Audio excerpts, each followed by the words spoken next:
उत्तराखंड में मंत्रिमंडल विस्तार पर चर्चाओं का बाजार गर्म है। जल्द उत्तराखंड में मंत्रिमंडल का विस्तार हो सकता है। कई नए चेहरे मंत्रिमंडल में शामिल किए जा सकते हैं। तो सूबे के मंत्रिमंडल में 5 पद खाली हैं। प्रदेश अध्यक्ष के चुनाव के बाद मंत्रिमंडल को भरा जा सकता है। सूत्रों के हवाले से बड़ी खबर आपको बता रहे हैं। तो मंत्रिमंडल विस्तार को लेकर उत्तराखंड में लगातार चर्चाओं का बाजार गर्म है। ऐसे कयास लगाए जा रहे हैं कि जल्द ही मंत्रिमंडल का विस्तार किया जा सकता है। सूबे के मंत्रिमंडल के 5 पद अब भी खाली हैं और प्रदेश अध्यक्ष के चुनाव के बाद मंत्रिमंडल को भरा जा सकता है। सूत्रों के हवाले से बड़ी खबर आपको बता रहे हैं। मंत्रिमंडल विस्तार को लेकर चर्चाओं का बाजार लगातार गर्म है।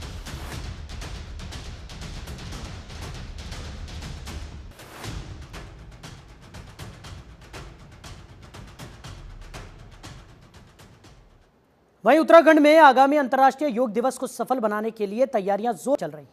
धामी सरकार इसके लिए लगातार काम कर रही है। मुख्यमंत्री पुष्कर सिंह धामी ने योग दिवस को सफल बनाने के लिए पहले ही बैठक कर अधिकारियों को निर्देश दे दिए।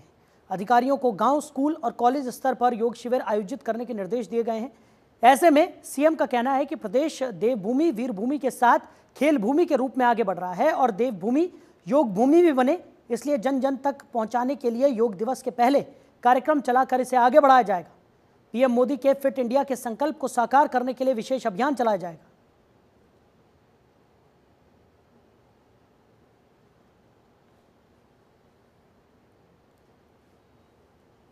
वीरभूमि है और अभी अभी हमारा राष्ट्रीय खेल 38वें यहाँ पर संपन्न हुए हैं, जिसमें हमारे राज्य के खिलाड़ियों का प्रदर्शन भी बहुत अच्छा था और खेलों का आयोजन भी बहुत अच्छा था। तो देवभूमि, वीरभूमि के साथ हम खेल भूमि के रूप में भी आगे बढ़ रहे हैं। तो ये देवभूमि योग भूमि भी बने, इसलिए जन जन तक इसको पहुँचाने के लिए लगातार हम लोग योग दिवस से पहले अनेक कार्यक्रमों को स्कूलों में, अन्य संस्थानों में, आश्रमों में, जो भी हमारे ऐसे संस्थान है जहाँ पर सेवा के कार्य होते हैं, उन सभी को जोड़कर इसको आगे बढ़ाएंगे और जन जन का योग बनाने के लिए आदरणीय प्रधानमंत्री जी का जो संकल्प है कि हर एक व्यक्ति योग करे, फिट रहे, उसको यहाँ पर विशेष अभियान चलाएंगे। भूमि है। उधर चारधाम यात्रा को लेकर धामी सरकार अलर्ट मोड पर है। सीएम यात्रा को लेकर अधिकारियों से फीडबैक भी ले रहे हैं। सीएम ने 24 अप्रैल तक सभी कार्य पूरे करने के निर्देश भी दिए थे। तो 30 अप्रैल से चारधाम यात्रा की शुरुआत हो रही है। चारधाम आने वाले यात्रियों को कोई दिक्कत ना हो, इसका खास ध्यान यहां पर रखा जा रहा है। सीएम ने स्वतः संज्ञान लेकर लगातार अधिकारियों से फीडबैक भी लिया है। तमाम अधिकारियों को जरूरी दिशा निर्देश भी सीएम पुष्कर सिंह धामी ने चारधाम यात्रा को लेकर दे दिए थे और सीएम का यही कहना है कि यात्रियों को किसी भी तरह की कोई परेशानी ना हो। इस लिहाज से तमाम कदम यहां पर उठाए जा रहे हैं और यही कोशिश की जा रही है कि ज़्यादा से ज़्यादा सुविधाएं यहां पर चारधाम पहुंचने वाले श्रद्धालुओं के लिए की जा सके, ताकि उन्हें किसी भी तरह की कोई परेशानी का सामना न करना पड़े। 30 अप्रैल से चारधाम यात्रा की शुरुआत होने जा रही है और उसको लेकर तमाम तैयारियां भी कर ली गई हैं। सीएम पुष्कर सिंह धामी खुद अधिकारियों से फीडबैक लेते हुए नजर आ रहे हैं और ज़रूरी दिशा निर्देश भी सीएम पुष्कर सिंह धामी ने अधिकारियों को चारधाम यात्रा के मद्देनज़र दिए थे। तो चारधाम यात्रा के लिए गाइडलाइंस भी बनाई गई है। चारधाम यात्रा पर जाने से पहले कुछ देर वॉक करने की हिदायत दी गई है। जिन लोगों की उम्र 55 साल से ज़्यादा है उनका फिटनेस टेस्ट कराने की भी हिदायत यहाँ पर दी गई है। यात्रा के लिए अपने साथ गर्म कपड़े, रेनकोट, ज़रूरी दवाएँ, पल्स ऑक्सीजन और इन सब चीज़ों की व्यवस्था ज़रूर करने के लिए कहा गया है। यात्रा के लिए 3 लाख से ज़्यादा रजिस्ट्रेशन हो चुके हैं। यमुनोत्री यात्रा की बात रजिस्ट्रेशन हो चुके हैं, में भी लाखों लोगों ने रजिस्ट्रेशन कराया है। अब 13 लाख से अधिक श्रद्धालुओं ने रजिस्ट्रेशन करा लिया है। केदारनाथ के लिए 4,26,000 रजिस्ट्रेशन अब तक हो चुके हैं। बद्रीनाथ के लिए 3,85,000 रजिस्ट्रेशंस कराए गए हैं। गंगोत्री के लिए 2,35,000 रजिस्ट्रेशंस किए गए हैं।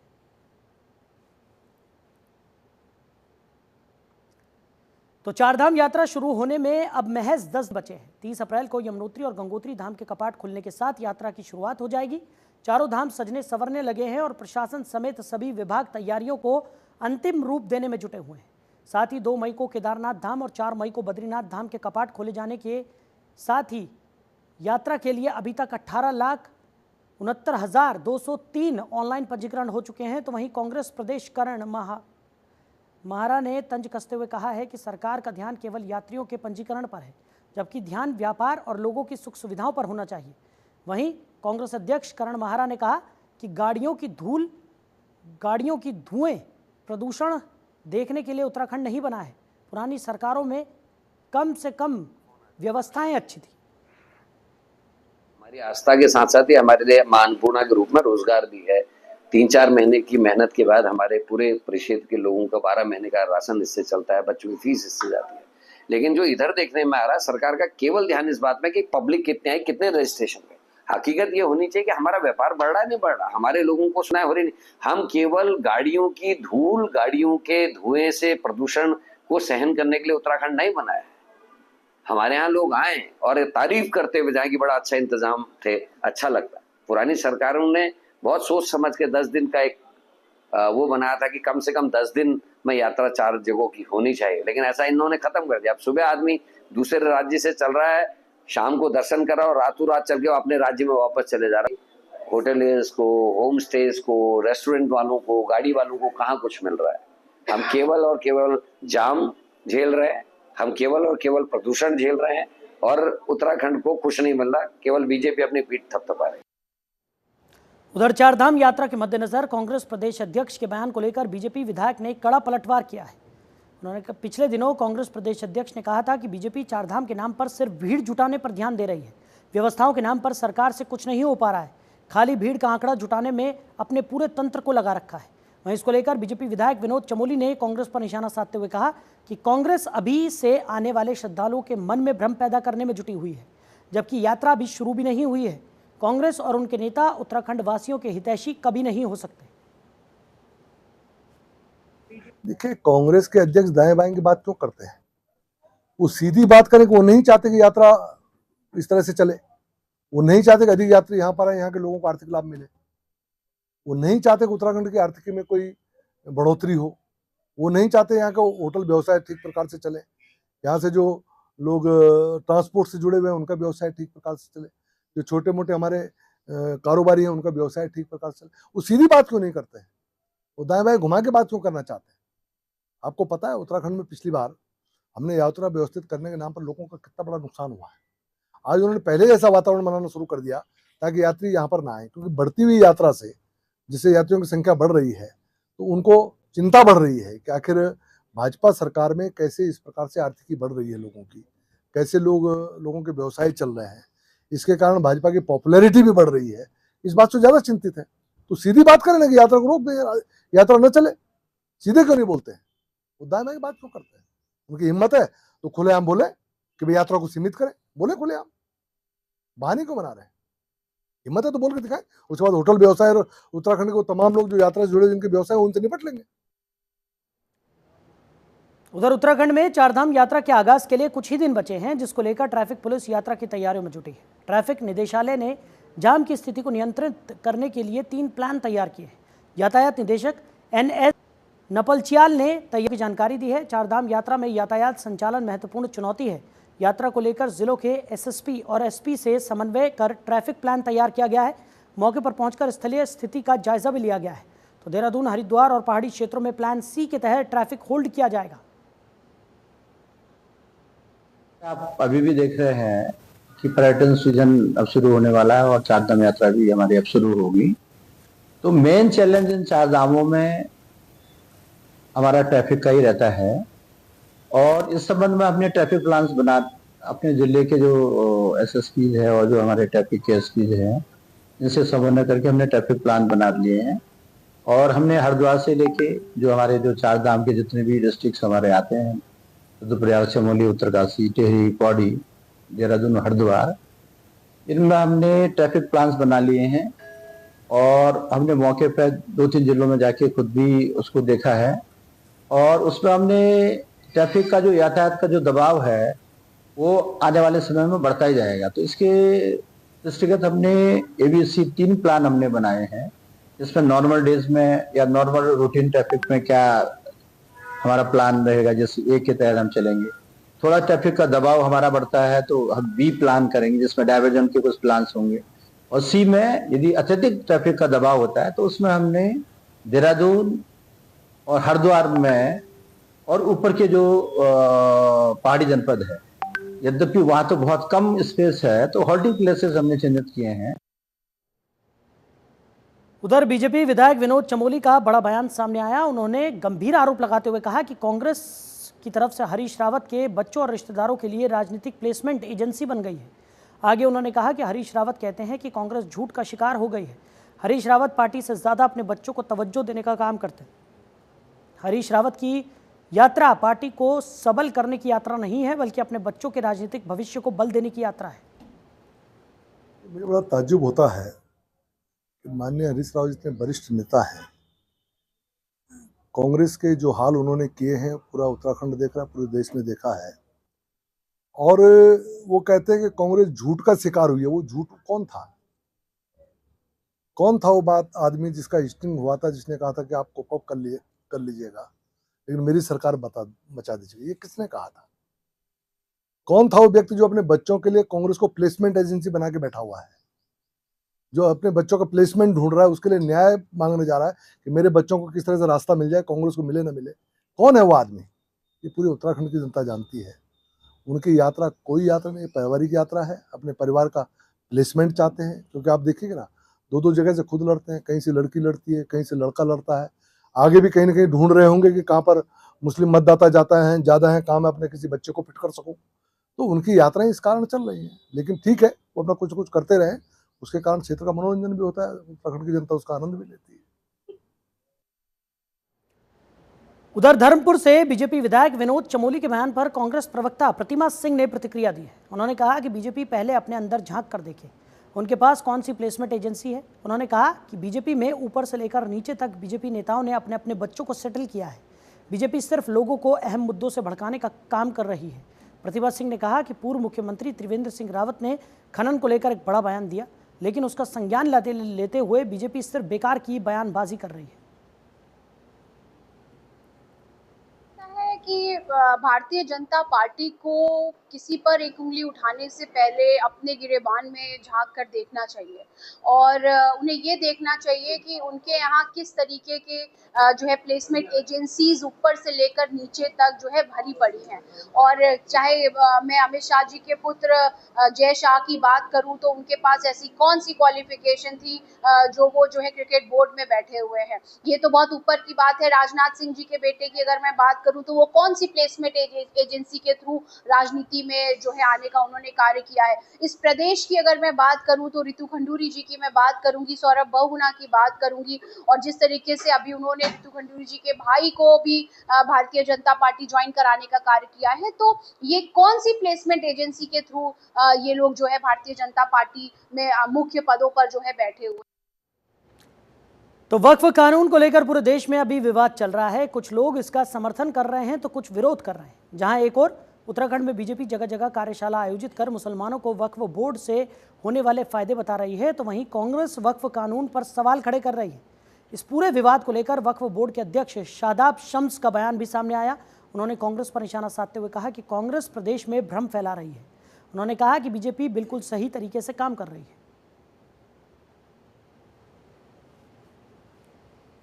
विपक्ष भ्रम फैलाने की कोशिश कर रहा है और वो कह रहा है कि जो प्रॉपर्टीज को वक्फ में दर्ज करने के लिए कहा गया है वो प्रॉपर्टी वक्फ में दर्ज नहीं की जा रही है, तो वक्फ अमेंडमेंट एक्ट आने के बाद ये प्रॉपर्टी दर्ज नहीं की जाएंगी। उनको शायद इस बात का भी जो ऑपोजिशन के लोग आरोप लगा रहे हैं उनको इसका ज्ञान नहीं है। जब हमारे पास कुछ संपत्तियों को भेजा जाता है वक्फ के लिए और वो वक्फ बाय डीड होती हैं उत्तराखंड के अंदर, अब क्योंकि वक्फ बाय यूज़र को तो हमने पहले ही उत्तराखंड के अंदर जो सिस्टम बनाया है उस सिस्टम ने हमने डीएम को, जिसके ऊपर पूरे देश में ऑब्जेक्शन हो रहा है, हमने जिलाधिकारी को अपना ज़िले का उपायुक्त माना है, जो हमारे रूल्स उत्तराखंड के बने हैं। और उसके अकॉर्डिंगली जब वक्फ में कोई संपत्ति रजिस्टर्ड होने के लिए आती है तो हम जिलाधिकारी महोदय के पास भेजते हैं कि आप इसकी संतुष्टि हमें दीजिए कि ये संपत्ति पर कोई विवाद नहीं है, ये इसकी निजी संपत्ति है और इसको वक्फ किया जा सकता है। तो दशकों बाद भी उत्तराखंड की स्थायी राजधानी अभी तक अपने वास्तविक स्वरूप में नहीं आ पाई है। सरकारों ने कवायदे तो बहुत की, लेकिन स्थायी राजधानी का मुद्दा आज भी अधर में ही लटका हुआ है। पिछले दिनों बीजेपी सरकार ने देहरादून के रायपुर क्षेत्र में कुछ जमीन चिन्हित कर इसकी खरीद फरोख्त पर रोक लगा दी थी। ऐसे में लंबा समय बीत जाने के बाद भी जब कोई फैसला नहीं हुआ तो स्थानीय लोगों ने इसका विरोध करना शुरू कर दिया, क्योंकि उन्हें भी अपनी ज़मीनों को लेकर काफ़ी परेशानियां उठानी पड़ रही थी। अब ऐसा माना जा रहा है कि आगामी कैबिनेट बैठक में धामी सरकार उस क्षेत्र में अधिकृत की गई ज़मीन को फ्री होल्ड करने जा रही है। बीजेपी प्रवक्ता का मानना है कि उनकी सरकार हमेशा लोगों के जन सरोकारों और दिक्कतों का ख्याल रखती है, जिसको लेकर सरकार अब आगे ये फैसला लेने जा रही है। सरकार देवतुल्य जनता के आशीर्वाद से ही आज सत्ता में है, तो निश्चित तौर पर अगर हमारी देवतुल्य जनता को कहीं किसी भी चीजों से दिक्कत आ रही है तो उसको दूर करना ही हमारी प्राथमिकता है। तो जो रायपुर रेंज में फ्रीज जोन की बात है, जिसमें लोगों को इन सब चीजों की दिक्कतों का सामना करना पड़ रहा है कि ना खरीद पा रहे हैं, ना बेच पा रहे हैं, उनको आम जन को समस्या हो रही है, तो इन सब चीजों को दूर करने के लिए जल्दी अभी इस चीजों पर भी बात हो रही है और अभी जो कैबिनेट होने वाली है उसमें भी इस चीज को रखा जाएगा और निश्चित तौर पर जनता के हित का कार्य किया जाएगा। फ्रीज जोन खत्म करने की भी बात उसमें निश्चित आएगी। उधर देहरादून के ईडी मुख्यालय पर यूथ कांग्रेस के पदाधिकारियों और कार्यकर्ताओं ने प्रदर्शन किया। सोनिया गांधी और राहुल गांधी को भेजे गए समन को लेकर विरोध किया गया। कांग्रेस कार्यकर्ताओं ने सरकार के खिलाफ नारेबाजी भी की। तो प्रदर्शन में यूथ कांग्रेस के उपाध्यक्ष विनीत प्रसाद भट्ट ने केंद्र और राज्य सरकार पर आरोप लगाते हुए कहा कि केंद्र सरकार लगातार ईडी और सीबीआई का दुरुपयोग कर रही है। कांग्रेस नेता राहुल गांधी और सोनिया गांधी को परेशान किया जा रहा है ताकि वो जनता के मुद्दों को न उठा सकें। यूथ कांग्रेस के कार्यकर्ताओं में पदाधिकारी ने ईडी कार्यालय पर प्रदर्शन किया। उन्होंने कहा कि कांग्रेस की आवाज को दबाने के लिए सरकार सरकारी एजेंसियों का सहारा ले रही है।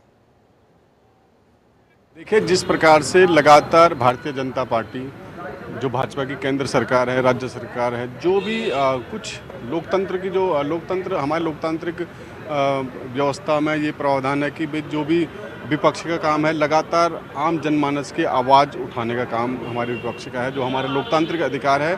और हमारे नेता राहुल गांधी, सोनिया गांधी और कांग्रेस के जो भी विपक्ष का नेता सरकार के खिलाफ आवाज़ उठा रहा है, ये एक साजिश के तहत, राजनीतिक प्रतिशोध के तहत, बदला लेने की भावना के तहत ये ईडी और सीबीआई का दुरुपयोग कर रहे हैं। तो हमारा उसके खिलाफ आज ईडी के खिलाफ हमारा विरोध प्रदर्शन था उत्तराखंड युवा कांग्रेस का। और हमारी मांग ये है कि भाई लगातार केंद्र सरकार, जो हमारे नेता हैं, जो देश प्रदेश में हमारे दबे वंचितों की, पिछड़ों की आवाज़ उठा रहे हैं, लगातार उनकी आवाज़ को दबाने का काम सरकारी एजेंसियों से कर रहे हैं। और उन्होंने जो अभी ये नेशनल हेराल्ड केस वाला मामला है, उसमें जबरदस्ती राहुल गांधी जी, सोनिया गांधी जी और हमारे शीर्ष नेतृत्व को लगातार आरोपी घोषित किया है। तो हमारा उसके खिलाफ विरोध प्रदर्शन था।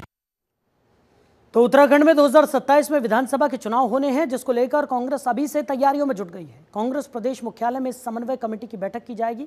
बैठक उत्तराखंड प्रभारी कुमारी शैलजा के नेतृत्व में की जाएगी, जिसमें प्रदेश भर के बड़े नेता शामिल होंगे। बता दें कि हाल ही में कांग्रेस के अधिवेशन में कई मुद्दों को लेकर चर्चा की जाएगी। धरातल पर किस तरह से काम किया जाएगा और कार्यकर्ताओं में आने वाले चुनाव को लेकर जोश भरा जाए, इसको लेकर बैठक कई मायनों में महत्वपूर्ण मानी जा रही है। आने वाला जो 2027 का चुनाव है उसको लेकर के रणनीति तय होगी। प्लस आपने देखा अहमदाबाद जो हमारा सेशन था, एआईसीसी का अधिवेशन था, उसमें बहुत सारे बिंदुओं पे चर्चा हुई, बहुत सारी बातों को आगे बढ़ाना है। तो उन बातों को कैसे जनता तक लेके जाना है, आगे जो भारतीय जनता पार्टी के खिलाफ जो हमें संघर्ष सड़कों पे करना है, उसकी क्या रणनीति होगी, उसकी क्या रूपरेखा होगी, इन सारी बातों को लेकर के समन्वयक जो कमेटी है उसकी बैठक आहूत होनी है। वहीं उत्तराखंड में वनाग्नि को लेकर कांग्रेस के प्रदेश अध्यक्ष करण माहरा ने सरकार पर निशाना साधा है। करण माहरा ने कहा कि राज्य सरकार वनाग्नि को लेकर हर साल बड़े बड़े दावे करती है, लेकिन हर साल वन संपदा को बहुत ज़्यादा नुकसान पहुंचता है।